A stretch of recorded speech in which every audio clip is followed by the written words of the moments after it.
Ishte mbathur për të dalë nga shtëpia, por në derën e oborrit kishte hasur në polic.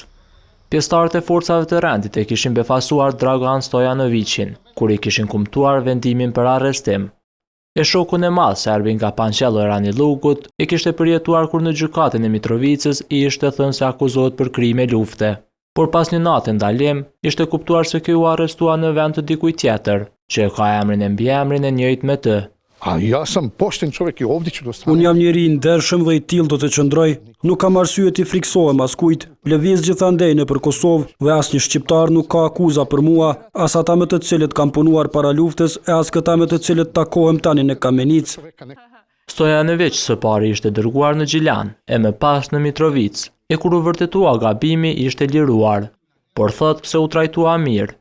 Mirë po këtë dëshon se gabimin e ka bërë EULEX, që I ka përzier të dhënat, por edhe të komandanti lokali policisë. Këtë fundit e akuzon se edhe pse mori pjesë në arrestimin e tij, nuk I tregoi familjes se ku e kishin dërguar.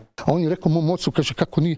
Ai ka thënë babait tim, nuk e kam parë Draganin e nuk kam qenë kur është arrestuar ai. Kjo është gënjeshtër, është turp për të edhe si njeri edhe si komandant I policisë.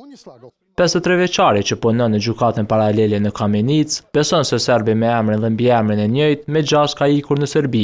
E arrestimi I tij la pasoja tek bashkëshortja, e cila pati nevojë edhe për trajtim mjekësor. Por tani kjo ka një kërkesë. I lusim autoritetet që të gjejnë fajtorët e vërtet dhe t'i dënojnë për burrin tim ta lirojnë nga akuzat. EULEX bëri me dije se nuk është I përfshirë në këtë rast. E prokuroria e shtetit, e cila ka lëshuar flet arrestit, nuk dha përgjigje për këtë lëshim. Ndërkohë, as zotënësi I policisë Baki Kelani nuk ka pranuar të komentoj për akuzat që Stojanovic I bëri ndaj komandantit të policisë në Kamenicë.